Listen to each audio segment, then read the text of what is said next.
Welcome to Irish Illustrated at irishillustrated.com. I'm Kevin Sinclair, and I want to talk about the hottest recruiting topic of all, wide receiver recruiting. And I think before we get into the 2022 class, I think it's important to remember what Notre Dame signed last cycle, athletes that are on campus now, or they got to campus early or just arrived in June.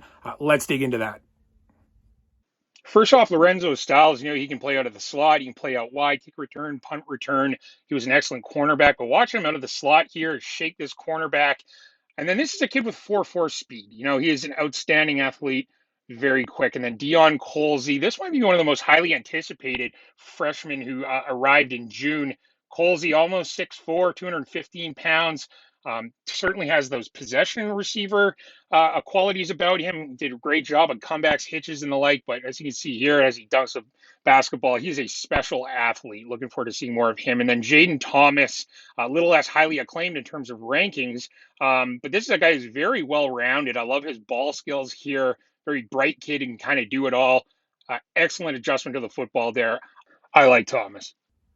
Now, Lorenzo Styles Jr., Dion Colsey, both were like on the cusp of top 100 status. Yeah, Dion Colsey at 101 overall. Lorenzo Styles at around 114, if I believe.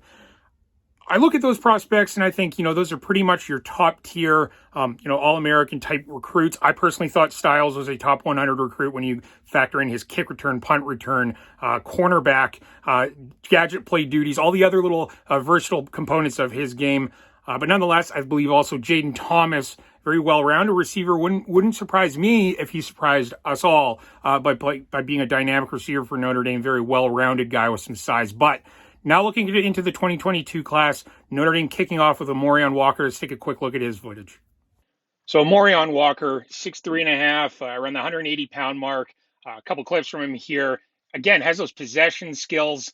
Also with that 4.41, and what Notre Dame has said to him from the get-go is they really like him as a vertical guy, and they plan to rebuild him through the strength program, and I look forward to seeing that. Now, Walker obviously went to Alabama, ran a 4.41 in the 40-yard dash, a 40-inch vertical. Could he be, at around almost 6'4", about 180 pounds? Could he be like a slimmer, but maybe a little bit faster version of Dion Colsey? Not quite as much size and quite as much, contested ball ability, but similar overall skill set to Colsey with this sort of, possession skills there, but also a deep threat.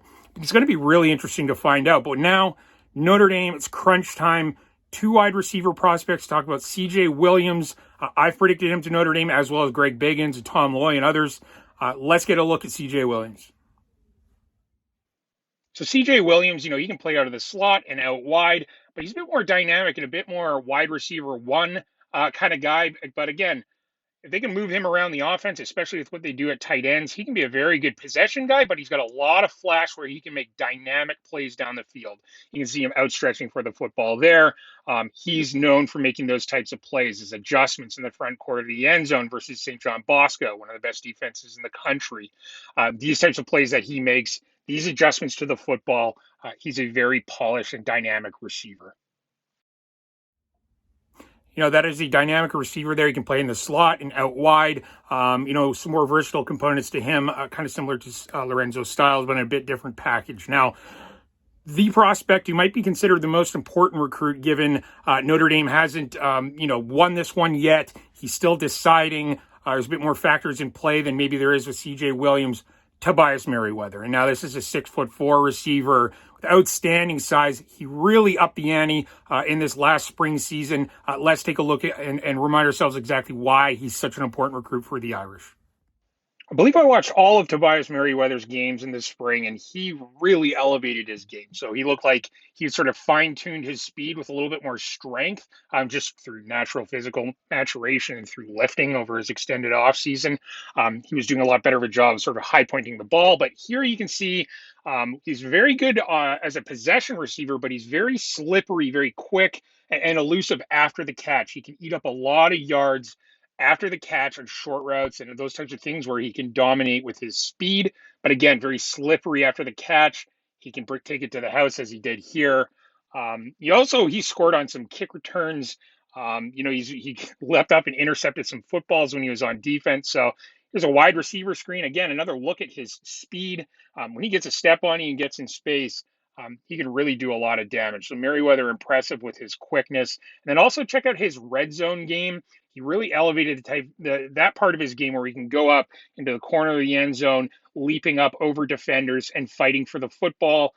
Really nice adjustment there, and that's what you want from those 6'4" guys in the red zone, but really everywhere on the field. They're a matchup problem, but in the red zone, you can score sixes instead of threes when you have guys like Tobias Merriweather on the perimeter. So outstanding recruit. So, of course, that's where it is. Notre Dame needs to land CJ Williams and Tobias Merriweather. Feeling really good about Williams right now. I like Notre Dame more than any others for Tobias Merriweather, but that one is clouded in a little bit more uncertainty than the Williams one feels right now. If Notre Dame can land those two guys, again, we looked at the last cycle's receivers, Lorenzo Styles, Deion Colzie, Jaden Thomas. There's a lot to like there. But with losing Jay Brunel, with losing Jordan Johnson and others, Notre Dame's thin at wide receiver. And in the next year and second year after that, there's not going to be a lot of upperclassmen wide receivers. This young group is going to be it. And Notre Dame really needs to close on the CJ Williams and Tobias Merriweather. We'll see what happens if they miss on one or the other. But that's it for me. I'm Kevin Sinclair at Irish Illustrated at irishillustrated.com. Thanks for tuning in.